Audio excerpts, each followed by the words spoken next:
ஏக இறைவனின் சாந்தியும் சமாதானமும் நம் அனைவரின் மீதும் உண்டாவதாக. எல்லா புகழும் இறைவன் ஒருவனுக்கு. நம்ம தொடர்ந்து தினமுமே ஒரு ஸ்பெஷலான ஒரு நிகழ்வுகளை, ஈமானிய நிகழ்வுகளை பார்த்துட்டு இருக்கோம். இன்னைக்கு அந்த வரிசையில் பார்த்தீங்கன்னா காபாவின் மேலே ஏறின சவுதி மன்னரை பற்றி பார்க்கலாம். நம்ம நேற்று தான் பார்த்தீங்கன்னா காபாவின் மேலே ஒரு ஊழியர் வேலை செய்யும் போது கால் தவறி கீழே விழுந்திருப்பாங்க. அதை பற்றி நம்ம பார்த்தோம். அதில் நிறைய பேர் பார்த்தீங்கன்னா ரொம்ப ஆர்வத்தோடு அந்த விஷயத்தை புரிஞ்சுக்கிட்டீங்க. மாஷா அல்லான்னு கமெண்ட்லாம் போட்டிருந்தீங்க. அல்ஹம்துலில்லாஹ். இன்றைக்கி பார்த்தீங்கன்னா நடந்திருக்கக்கூடிய இன்றைக்கி நம்ம இன்னொரு நிகழ்வு பார்க்க போகிறோம். அங்கே நிறைய விஷயங்கள் நடந்து கொண்டு தான் இருக்கும். அதை உங்களுடைய பார்வைக்கு கொண்டு வரலான்னு சொல்லிட்டு அதே மாதிரி இருக்கக்கூடிய இன்னொரு விஷயம். ஆனால் இங்கே நடந்ததே வேறு. இங்கே பார்த்தீங்கன்னா சவுதி மன்னர் பார்த்தீங்கன்னா காபாவின் மேலே ஏறி இருக்காரு. காபாவின் மேலே அப்படிங்கிறது பார்த்தீங்கன்னா காபானா என்னது? ஒரு பள்ளிவாசல். நம்ம ஊரில் இருக்கக்கூடிய பள்ளிவாசல் மாதிரி காபத்துல்லாங்கிறது ஒரு பள்ளிவாசல் தான். அந்த காலத்தில் அது ஒரு பள்ளிவாசலாக தான் இருந்துச்சு. அதுக்குள்ளே போய் தொழுதுட்டு இருந்தாங்க. அதுக்கப்புறம் நபி ஸல்லல்லாஹு அலைஹி வஸல்லம் அவருடைய காலத்துக்கு பின்னாடி எல்லாரும் அங்கே ஹஜ் செய்ய வராங்க, எல்லாரும் அங்கே உம்ரா செய்ய வராங்கிறதுனால யாரும் அதுக்குள்ளே போய் தொழுகிறதுக்கு அனுமதி இல்லை. மற்றபடி காபாங்கிறது ஒரு பள்ளிவாசல் தான். அதனால காபாக்குள்ளேயும் போய் தொழுவாங்க. ஆனால் அதே சமயத்தில் காபாவுக்கு மேலே தொழுவாங்கன்னு கேட்டிங்கன்னா காபாவுக்கு மேலே தொழுவ மாட்டாங்க, உள்ளே தான் தொழுவாங்க, மேலே தொழுவ மாட்டாங்க. அப்போ மேலே போவாங்களான்னு கேட்டால் கண்டிப்பாக போவாங்க. ரெண்டு காரணத்துக்காக போவாங்க.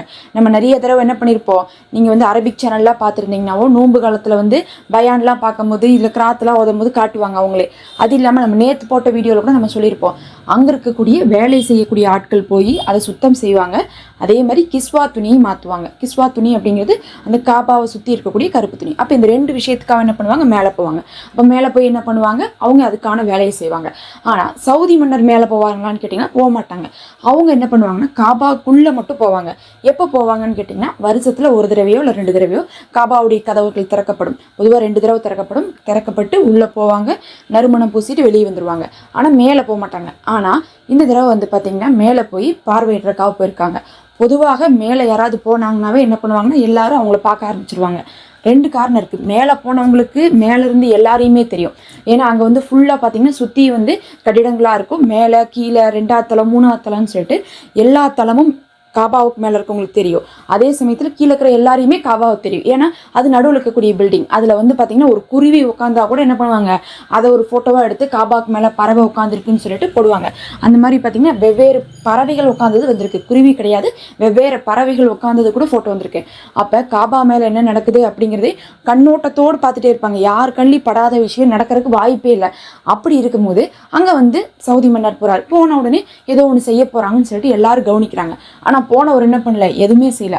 பொதுவாக அங்கே போகிறவங்க ஏதாவது ஒரு வேலைக்கு போவாங்க, ஏதாவது ஒரு முக்கியமான விஷயத்துக்கு போவாங்க. அதனால அங்கே இருக்கக்கூடிய கூட்டமெல்லாம் கவனிச்சுட்டு இருக்காங்க. ஆனால் இவர் ஒன்றுமே செய்யலை.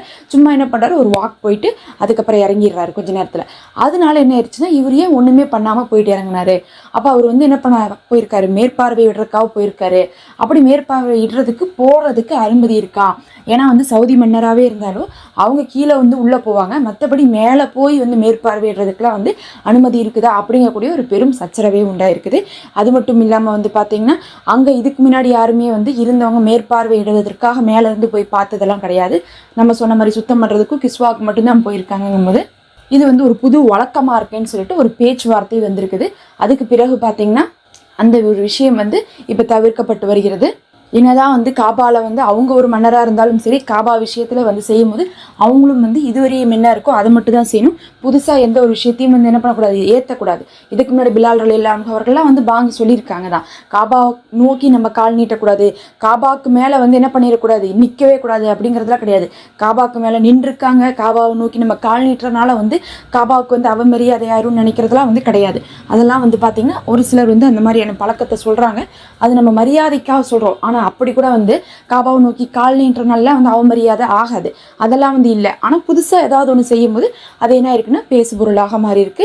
அதே நேரத்தில் காபாவில் இருக்கக்கூடிய ஒவ்வொரு பொருளுமே சிறப்பு தான். அங்கே இருக்கக்கூடிய கதவுகளாகட்டும், அங்கே இருக்கக்கூடிய அஸ்வத் கல்லாகட்டும், அதே மாதிரி அந்த கிஸ்வா துணி ஆகட்டும், அந்த ஒவ்வொரு இடமும் அந்த ஒவ்வொரு முகனையும் அதுக்குன்னு சொல்லிட்டு பார்த்திங்கன்னா தனித்தனி சிறப்புகள் அங்கே இருக்குது. இதுக்கு முன்னாடி அங்கே பார்த்திங்கன்னா கதவுகள் ஜன்னல்கள்லாம் இருந்துச்சு. இப்போ பார்த்திங்கன்னா வெறும் கதவு மட்டும் தான் இருக்குது. காபாவில் காலம் மாற்றி வரும்போது நிறைய விஷயத்த மாற்றிருக்காங்க. அதே நேரத்தில் ஏன்னா அதையும் சிலர் சொல்கிறாங்க, முதல்ல காபா இப்படி இல்லையே, இப்படி இருந்துச்சு, ஆனால் இப்போ பார்த்திங்கன்னா இப்படி இருக்கே, அதே மாதிரி அந்த மாதிரி போயிருக்கலாம்ல அப்படின்னு சொல்கிறாங்க.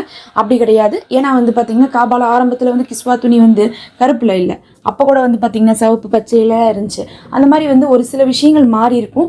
ஆனால் அது வந்து பார்த்திங்கன்னா நடுவில் உருவானதாக இருக்கும். ஆனால் ஒரு சில விஷயங்கள் ஆரம்பத்துலேருந்தே ஃபாலோ பண்ணுறதா இருக்கும். அந்த மாதிரி ஆரம்பத்துலேருந்தே ஃபாலோ பண்ணுற விஷயங்கள் ஒரு புதுசாக எதுவும் கொண்டு வராமல் மற்றவங்களுடைய பார்வையை ஈர்க்கிற மாதிரி பண்ணாமல் இருக்கிறது நல்லது. ஏன்னா நம்ம வந்து தீனுடைய விஷயத்தில் மட்டும்தான் முழுசாகவே நம்ம என்ன பண்ணுறோம், ரூல்ஸ் எல்லாம் ஃபாலோ பண்ணிட்டு இருக்கோம். அதுலேயும் வந்து ஏதாவது புதுசாக வந்து மற்றவங்களுடைய பார்வையை ஈர்க்கிறதுக்காக மற்ற மதத்திலிருந்து நம்ம எதையுமே கொண்டு வராமல் இருப்பது விதத்துகளை தவிர்ப்பதற்கு காரணமாக இருக்கும்னு சொல்லிட்டு அதை நோக்கி தான் இந்த கருத்துக்கள் வெளிவந்து கொண்டு இருக்கு. அல்லாஹ்வே போதுமானவன். நம்ம அடுத்த ஒரு காணொலியில் பார்க்கலாம். மறக்காமல் சப்ஸ்கிரைப் பண்ணிக்கோங்க. இந்த வீடியோவுக்கு ஒரு லைக் கொடுத்துக்கோங்க.